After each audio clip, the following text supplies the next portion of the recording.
오늘 우리가 함께 볼 말씀은 요한계시록 16장 12절에서 15절까지를 보고요. 나머지는 제가 말씀을 나누면서 함께 살펴보도록 하겠습니다. 요한계시록 16장 12절에서 15절까지 말씀을 우리 함께 한 절씩 교독하도록 하겠습니다. 요한계시록 16장 12절에서 15절입니다.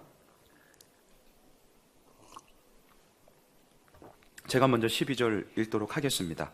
또 여섯째 천사가 그 대접을 큰 강 유브라데에 쏟음에 강물이 말라서 동방에서 오는 왕들의 길이 예비되었더라.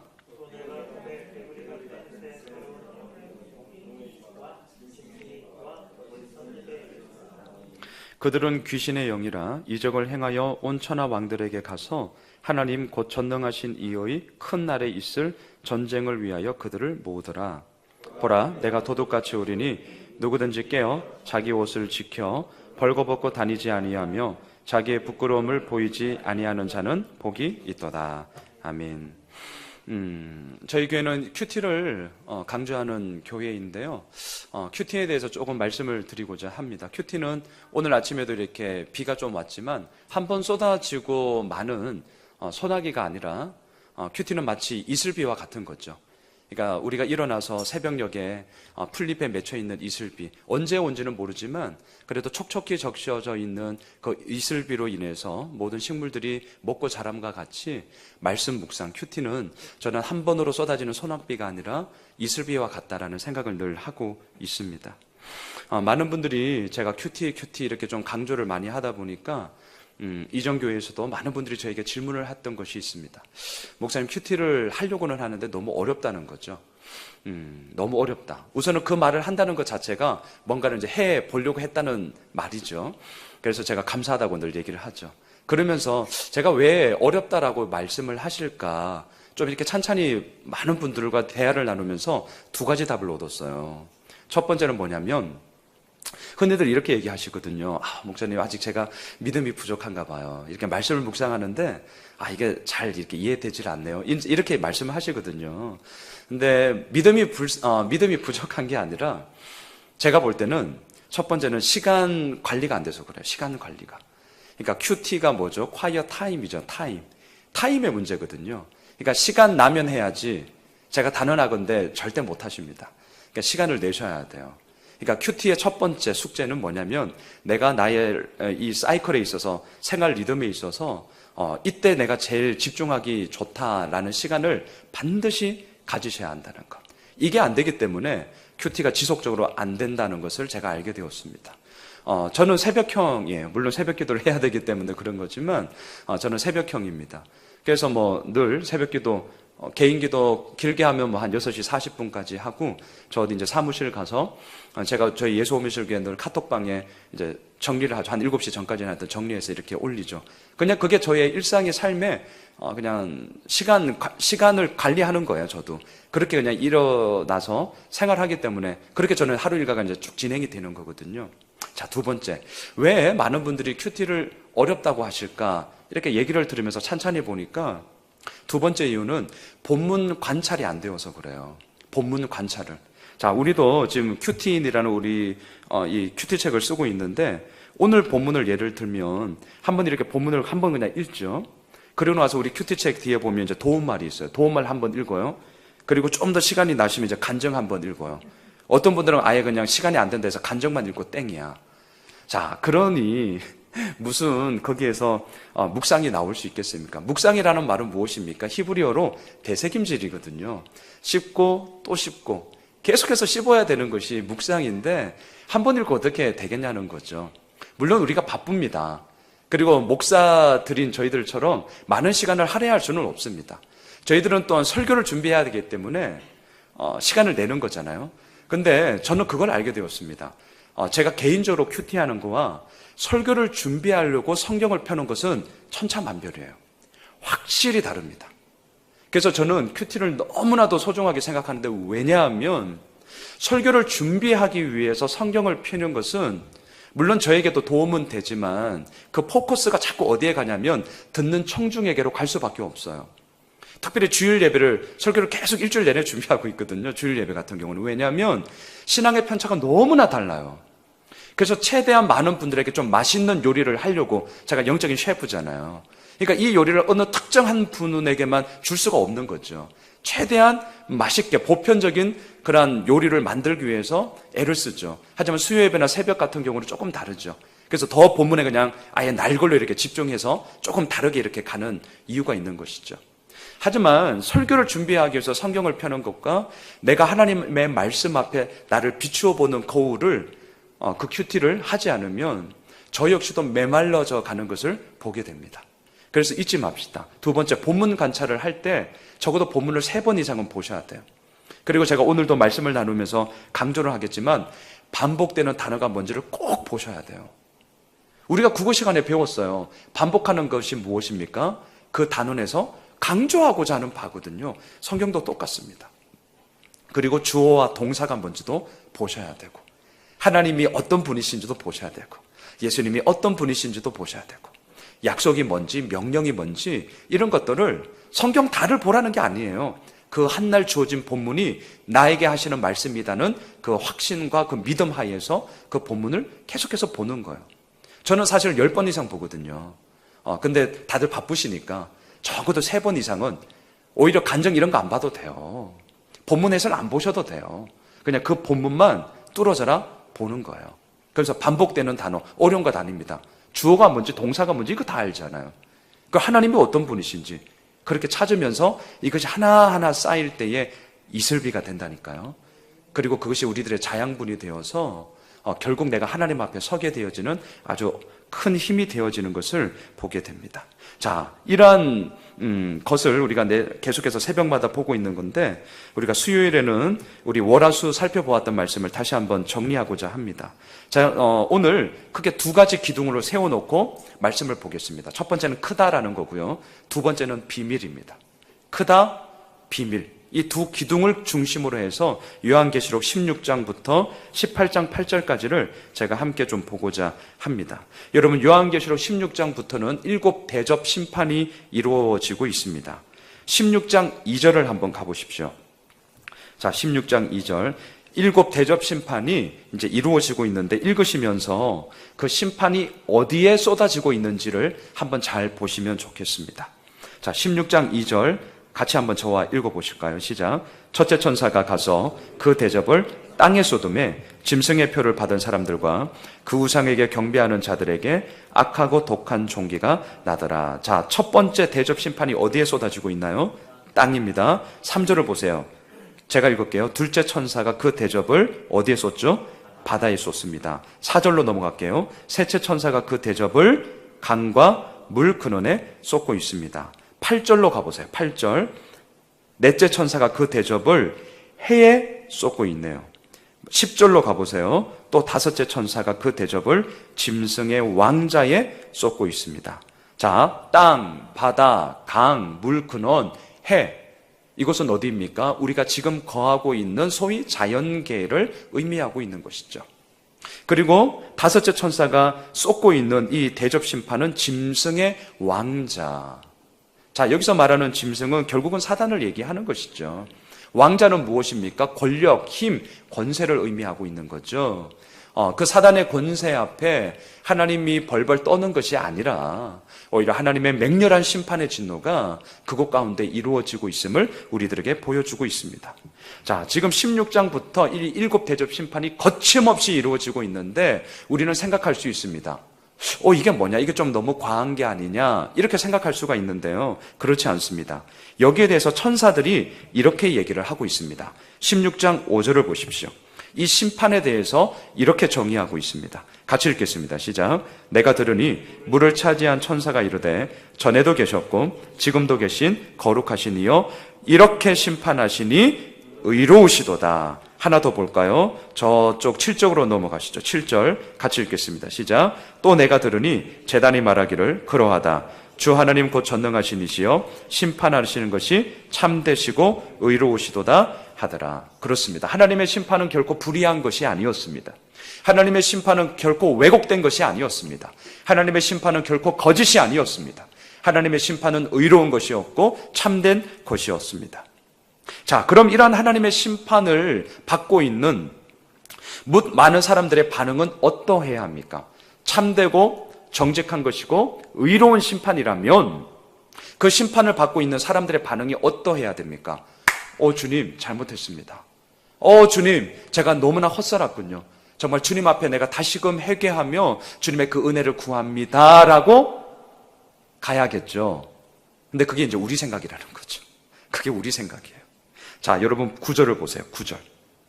많은 사람들은 이렇게 반응하지 않더라고요. 자, 요한계시록 16장 9절입니다. 함께 읽겠습니다. 시작. 사람들이 크게 태움에 태워진지라 이 재앙들을 행하는 권세를 가지신 하나님의 이름을 비방하며 또 회개하지 아니하고 주께 영광을 돌리지 아니하더라. 11절로 넘어가시죠. 같이 읽겠습니다. 시작. 아픈 것과 종교로 말미암아 하늘의 하나님을 비방하고 그들의 행위를 회개하지 아니하더라. 이게 악한 본성을 가진 사람들의 모습입니다. 우리가 너무나 때로는 나이스하게 하나님의 의롭고 참된 심판 앞에 모든 사람들이 회개하겠거니, 이건 너무 나이브한 생각이에요. 그렇지 않습니다. 오늘 성경이 너무나도 분명하게 명확하게 얘기하고 있습니다. 많은 사람들은 오히려 심지어는요 9절에 보니까 불로 태움을 당하고 있어요. 그런데도 오히려 회개하지 아니고 오히려 하늘의 하나님을 비방하고 있죠. 어떻게 이럴 수 있냐라는 거죠. 회개하지 않습니다. 그들의 악한 행위를 돌이키지 않습니다. 이게 악한 인간들의 모습이라는 거죠. 제가 아들을 셋 키우고 있습니다. 아이들을 양육하면서 진짜 하나님의 그 마음이 무엇인지를 시간이 지나면 지날수록 경험하게 됩니다. 아이들이 말을 안 듣죠. 당연히 말을 안 듣습니다. 그럼 당연히 체벌을 하죠. 저 책망하거든요. 한두 번은 하죠. 그러다 이제 말 안 들으면 삼세판이라고. 이제 세 번째 뚜껑 열려가지고, 야, 똑바로 다서 이리 와. 그래서 이제 혼을 내죠. 근데 어떻습니까? 혼을 내죠. 근데 실은 그때뿐이에요. 내일 그 상황이 똑같이 벌어집니다. 물론 애들이니까, 물론 그렇게 얘기할 수는 있겠죠. 하지만 우리들의 삶을 한번 보십시오. 우리의 지나온 삶을 한번 돌이켜 보십시오. 우리가 변화된 삶을 살아가고 있는데 그 변화의 근본적인 동력이 어디에 있습니까? 책망, 심판, 그리고 막 이렇게 채찍질하는 거? 그렇지 않더라고요. 그런 책망, 심판은 일시적인 거예요. 그때는 그냥 좀 바뀌는 것 같아요. 하지만 정말 내가 변화되어지고 정말 내가 돌아보게 되어지고 정말 하나님 앞에 온전히 서서 그 은혜만을 노래할 수밖에 없는 것은 결국 사랑입니다. 사랑이더라고요. 오늘 이 본문에서 우리들에게 얘기하는 것이 무엇입니까? 하나님의 그 맹렬한 진노 앞에 이 악한 본성을 가진 인간들은 바뀌지를 않습니다. 바뀌지를 않아요. 자, 이런 가운데 우리가 이제 월요일 날 함께 묵상했던 본문이 계속 이어지고 있습니다. 자, 12절로 21절. 우리가 앞서서도 15절까지 읽었는데 제가 첫 번째 오늘 본문에 기둥을 세웠어요. 크다라는 말을 했습니다. 크다라는 말. 제가 이 크다라는 말을 한 이유가 월요일 우리 큐티 본문의 12절로 21절까지인데 이 본문에서 크다라는 말이 무려 10번이나 반복하고 있기 때문에 그렇습니다. 자, 반복되는 단어를 저와 같이 한번 찾아보시죠. 자, 12절을 보세요. 또 여섯째 천사가 그 대접을 큰 강 유브라데에 쏟음에. 크다라는 단어가 펜이 있으시면 한번 체크해 보시면 좋겠습니다. 자, 한 번 나왔어요. 14절로 넘어가 보겠습니다. 14절 저 뒤에 하반절에 보면 곧 전능하신 이의 큰 날에 있을 전쟁을 위하여 그들을 모으더라. 자, 그리고 17절로 넘어가 봅시다. 17절 같이 읽어볼까요? 시작. 일곱째 천사가 그 대접을 공중에 쏟음에 큰 음성이 성전에서 보좌로부터 나서 이르되 되었다 하시니. 제가 18절을 읽어볼게요. 번개와 음성들과 우레소리가 있고 또 큰 지진이 있어 얼마나 큰지 사람이 땅에 있어 온 이래로 이같이 큰 지진이 없었더라. 19절에도 큰 성이 세 갈래로 갈라지고 큰 성 바벨론이 하나님 앞에 기억하신 바 되어. 그리고 마지막 저 21절에 보시면 무게가 한 달란트나 되는 큰 우박이 하늘로부터 내림에. 그리고 마지막 그 재앙이 심히 큼이러라. 10번이나 반복되고 있습니다. 자, 크다라는 말은 헬라어로 메가입니다. 메가 처치. 대형 교회를 그렇게 얘기를 하죠. 메가 처치. 크다라는 거죠. 1차적인 의미는 정말 규모가 아주 큰 것을 메가라고 얘기를 하죠. 하지만 2차적인 의미가 있습니다. 규모가 크기 때문에 어느 누구도 못 봤다라고 부인할 수가 없다라는 거죠. 나는 그건 못 들었는데 이렇게 부정할 수 없다라는 것입니다. 이게 2차적인 의미입니다. 다시 말하면 크다라는 것은 최종적인 완성을 의미합니다. 어느 누구도 부인할 수 없고 어느 누구도 듣지 못하였다 말할 수 없는 그 메가, 그것이 오늘 본문에서 10번이나 반복되어지고 있습니다. 자, 이러한 것을 기억하면서 16장 16절을 보세요. 16장 16절. 한 전쟁이 나옵니다. 같이 읽어볼까요? 시작. 새 영이 히브리어로 아마겟돈이라 하는 곳으로 왕들을 모으더라. 자, 아마겟돈 전쟁. 이것에 대해서도 엄청난 설왕설래가 있었어요. 1차 대전이다, 2차 대전이다. 근데 명심하십시오. 요한계시록은 묵시문학이라는 걸 잊지 마시고요. 제가 누누이 말씀드리지만 요한계시록에 나오는 숫자나 환상은 실제가 아니라 상징이라는 것을, 비유와 은유를 통한 상징이라는 것을 절대로 잊으시면 안 됩니다. 그래서 제가 지난주 수요일에도 말씀드렸습니다. 대표적인 것 666. 이것은 한 사람의 수, 그때 게마트리아라는 숫자를 통하여서 한 사람의 이름을 나타내는 거라는 것을 성경에서 분명하게 얘기하고 있거든요. 근데 그게 뭐 칩이니 뭐 바코드니 신용카드니 등등 진짜 말도 안 되는 소리를 하고 있는데 그거 아니라는 거. 오늘 이 아마겟돈 전쟁도 실은 마찬가지입니다. 아마겟돈 히브리어로 아가 하인데요. 뭐뭐 사이. 마겟돈이 무깃도예요. 무깃도. 이건 이스라엘의 한 지명을 의미합니다. 무깃도. 이것이 헬라어로 바꾸어지면 아르마게돈 이렇게 말합니다. 아르, 산 또는 성, 마게돈, 무깃도. 무깃도의 산, 무깃도의 성, 뭐 이런 뜻입니다. 이게 아마겟돈이에요. 자, 무깃도는 전략적 요충지였습니다. 물론 무깃도의 위치가 어디냐? 학자들마다 막 설왕설래합니다. 분분합니다. 그래서 여기다라고 정확하게 말씀을 못 드려요. 저도 몰라요. 그럼에도 불구하고 성경을 보면 무깃도에서 전쟁이 일어나는 스토리들이 꽤 있습니다. 근데 찬찬히 보면 무깃도에서 일어난 전쟁은 두 가지의 공통점을 가지고 있습니다. 첫 번째, 다른 외부의 세력으로부터 이스라엘이 침공을 당한다라는 것. 두 번째, 침공을 당함에도 불구하고 승리는 누구에게 있다? 이스라엘에게 있더라. 라는 것이 언제나 성경에서 무깃도 전쟁이 나왔을 때 공통적으로 이루어지는 이야기입니다. 외적으로부터 공격을 당하다. 두 번째, 하지만 승리는 이스라엘에게 이루어지더라. 이게 아마겟돈 전쟁, 무깃도에서 일어났던 전쟁이에요. 이것을 사도 요한이 지금 가지고 오는 거죠. 지금 이 아마겟돈 전쟁을 통해서 뭘 얘기하고자 하는 것입니까? 하늘로부터 땅으로 쫓김을 당한 사단의 세력이 있습니다. 마지막 최후의 발악을 하고 있어요. 그 최후의 발악이 어떻게 나타나느냐? 여러분, 오늘 16장 12절을 보세요. 동방에서 오는 왕들의 길이 예비되었더라. 지금 동방에서부터 연합군을 형성하여서 지금 데리고 오는 거예요. 어떻게 데리고 오느냐? 14절을 보세요. 16장 14절. 제가 읽을게요. 그들은 귀신의 영이라 이적을 행하여 온 천하 왕들에게 가서 하나님 곧 전능하신 이의 큰 날에 있을 전쟁을 위하여 그들을 모으더라. 사람들을 모으는데 말로 사람들이 모아집니까? 아니요. 사탄도 힘이 있다니까요. 권세가 있습니다. 그로 말미암아 이적을 행하는 거예요. 그러니 뭣도 모르고 와 이건가 보다 하고 사람들이 몰려오기 시작하더라는 것이죠. 한마디로 귀신의 노름에 놀아나고 있다는 것입니다. 누가요? 어린 양의 보혈의 피가 없는 인침을 받지 못한 뭇 이 땅에 많은 사람들이 그 사단의 세력에 놀아나고 있더라는 것이죠. 그리고 어디로 모입니까? 아마겟돈으로, 무깃도로 모여서 하나님을 대적하고자 하는 전쟁을 펼쳐 나아가고자 한다라는 것입니다.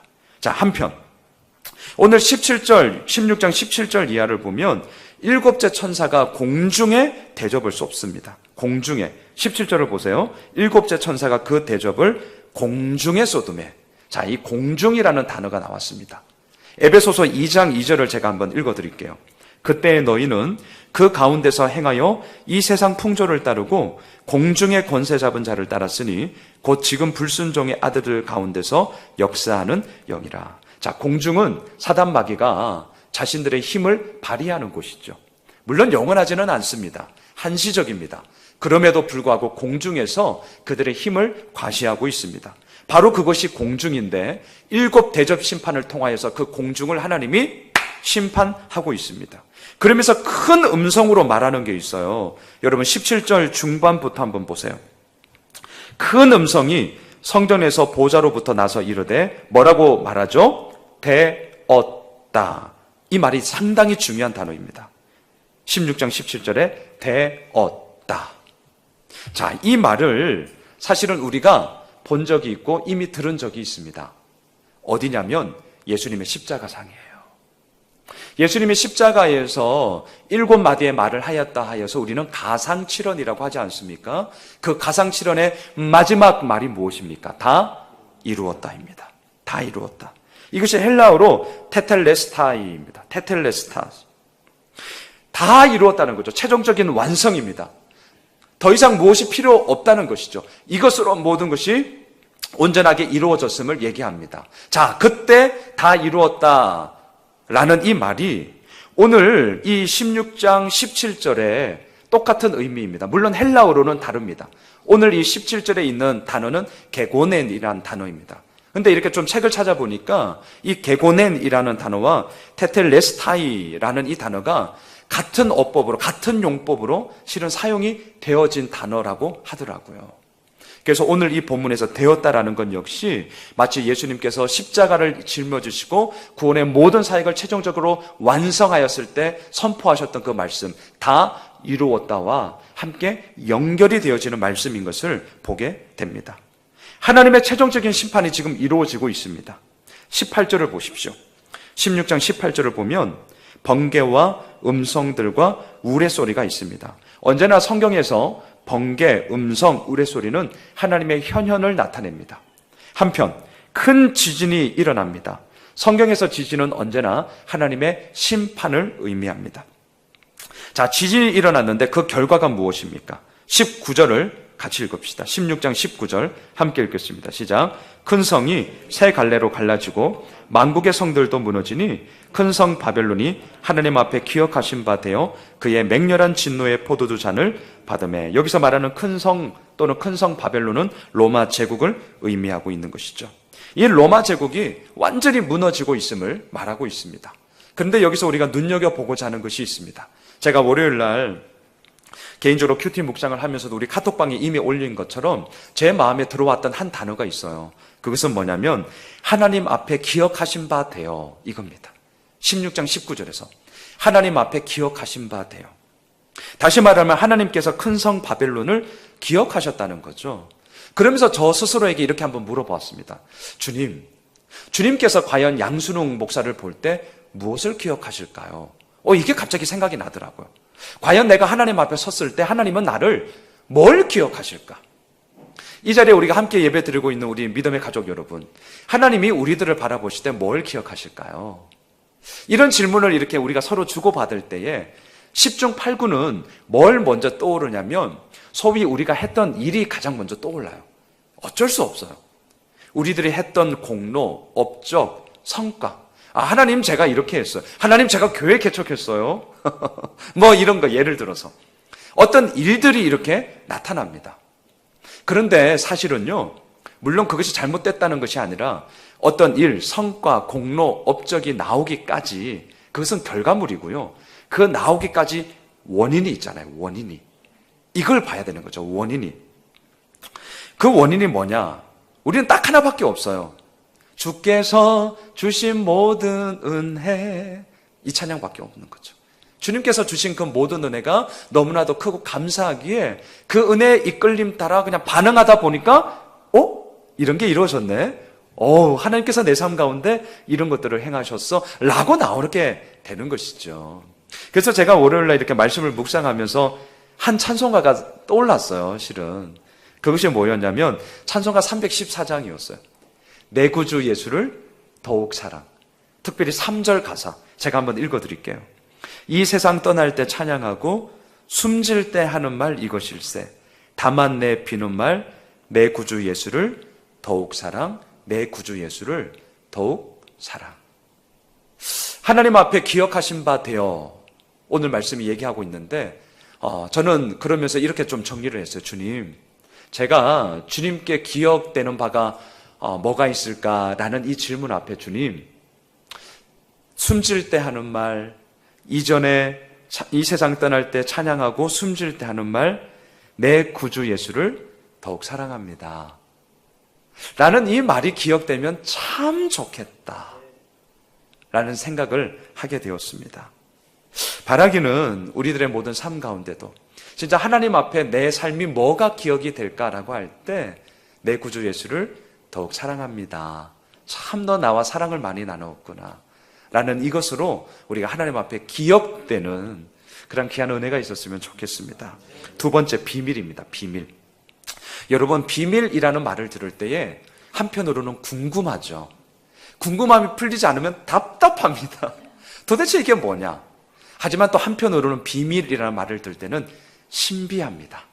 매력이 있습니다. 왜? 모르니까. 과연 그 안에 뭐가 있을까? 신비함이 드러나는 말이 비밀입니다.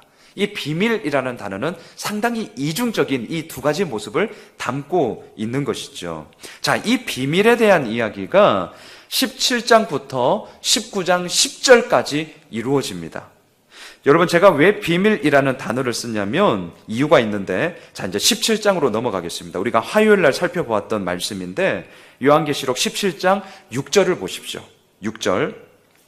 우리 한 목소리로 같이 읽겠습니다. 시작. 또 내가 보매 이 여자가 성도들의 피와 예수의 증인들의 피에 취한지라. 내가 그 여자를 보고 놀랍게 여기고 크게 놀랍게 여기니. 아주 무서운 장면이 나오죠. 한 여인이 있습니다. 그런데 성도들의 피와 예수님의 증인들의 피에 취하였다라고 말하고 있습니다. 그러니까 벌컥벌컥 술 마시듯이 마셨다는 거죠. 그런데 이 취한지라라는 이 번역된 원어를 보니까 시제가 있는데 현재 분사형이에요. 소위 완료형이 아니에요. 취했다, 끝나는 것이 아니라 계속 들이마시고 있는 거예요. 지금 진행되어지고 있습니다. 자, 이 환상을 사도 요한이 보고 있습니다. 반응이 무엇입니까? 놀랍게 여기고 크게 놀랍게 여기니. 두 번이나 반복하고 있습니다.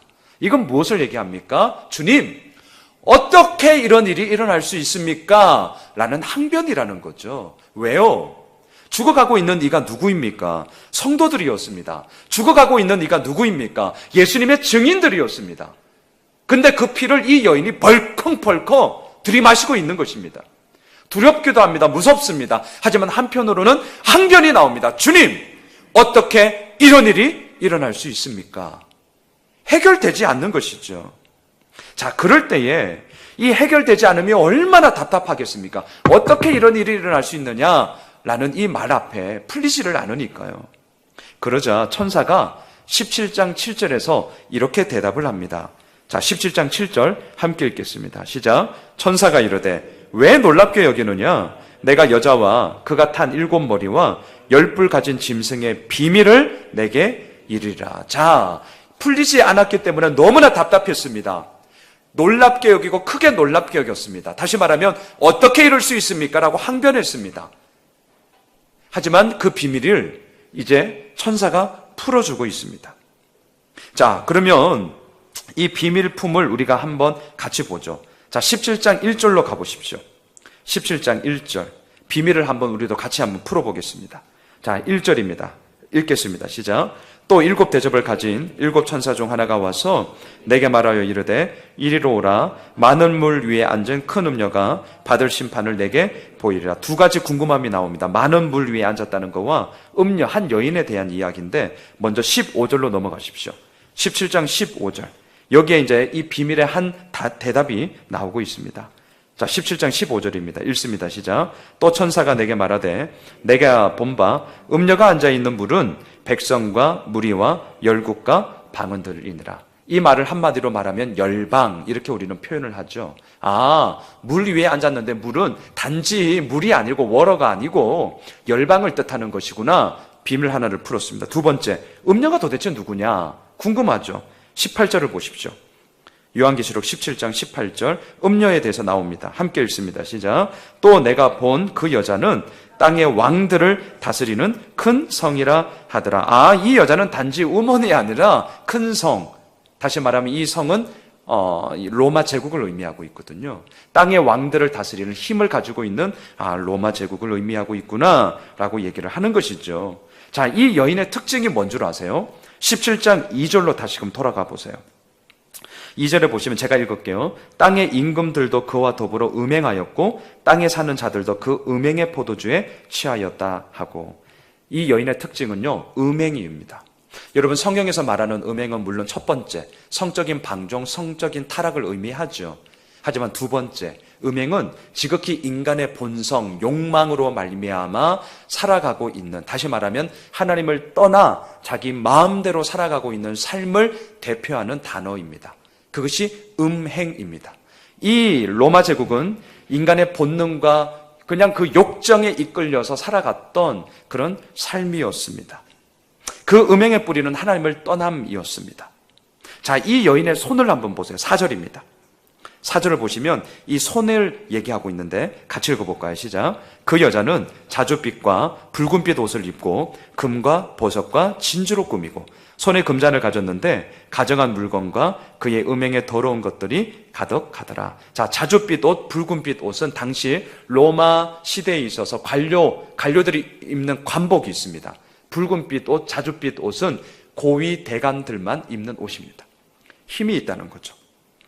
그런데 그 손을 보세요. 손, 금, 보석, 진주, 금잔을 가졌어요. 화려합니다. 겉으로 보기에는 화려해요. 하지만 잊지 마십시오. 겉모습만 보면 안 됩니다.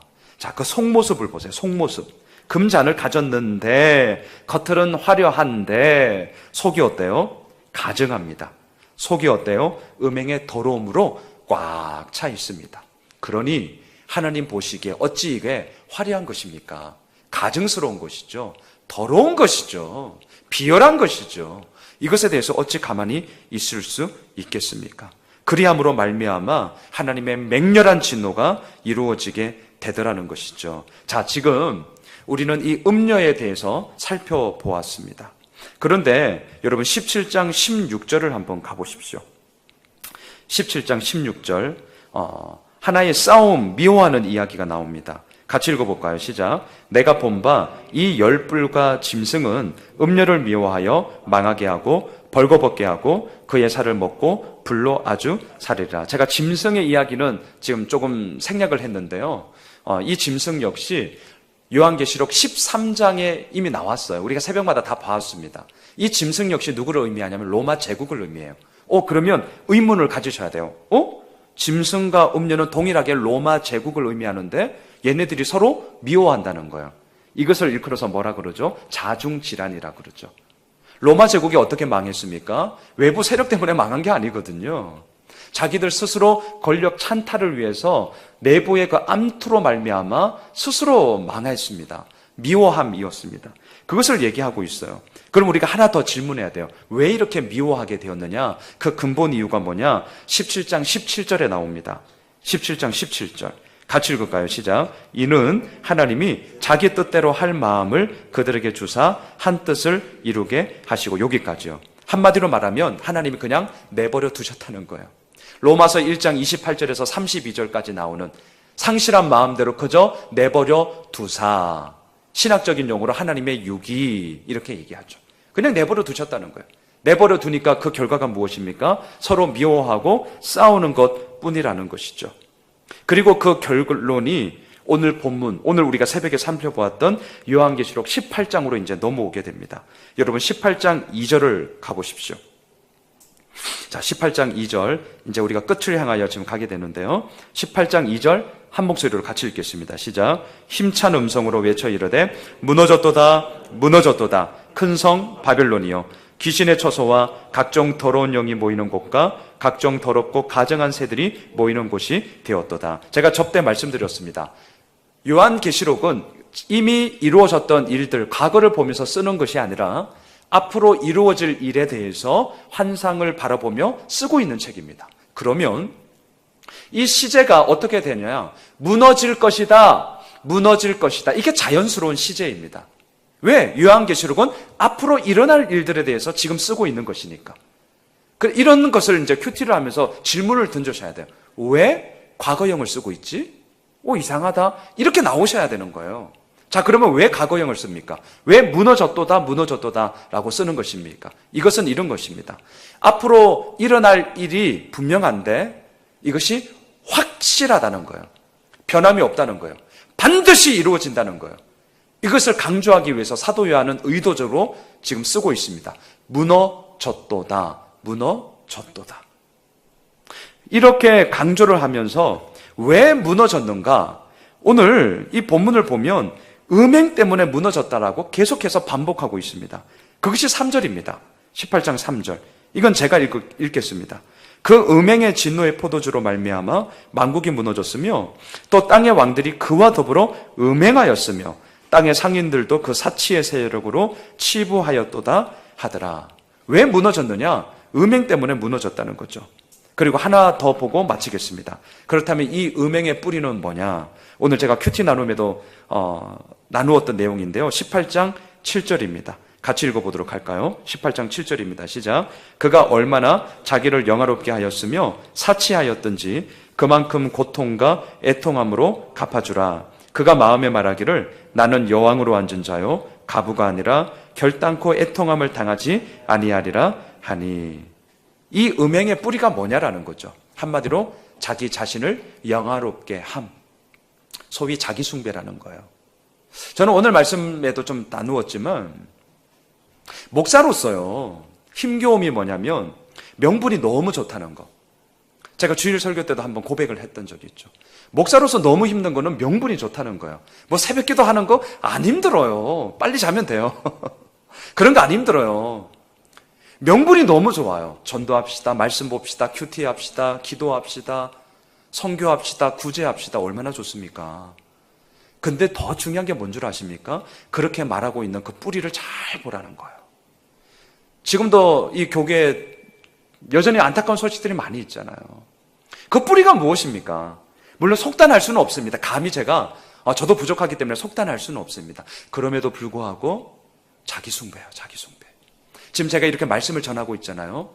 목사에게 이 설교하는 자리도 이 하나님의 말씀을 온전히 전하는 자리여야 하겠건만 한편으로는 자기를 드러내는 변질의 자리가 될 수 있습니다. 자기를 영화롭게 하는 자리가 될 수 있다니까요. 하나님을 예배하는 이 교회가 자기 자신을 숭배하는 도구로서 변질될 수 있음을 우리는 너무나 잘 알고 있습니다. 그래서 오늘 이 본문 앞에 서야 하는 것입니다.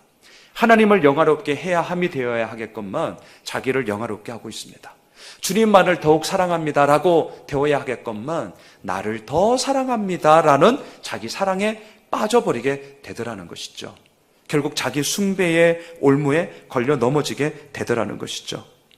그렇게 되기 때문에 뭐가 나오느냐? 오늘 17절을 보면 자기를 영화롭게 하는 자의 특징은 뭐냐면 사치를 합니다. 사치. 자기를 치장하게 돼요. 그리고요, 재밌는 말이 나와요. 7절 중반에 보시면 그가 마음에 말해요. 입으로 말하지 않아요. 그러니까 대놓고 말하지 않는다는 거예요. 그래서 사람들은 몰라요. 대놓고 말을 해야 사람들이 알아먹잖아요. 그래서 잘못됐다면 잘못됐습니다 이렇게 지적이라도 할 텐데 마음으로 말해요.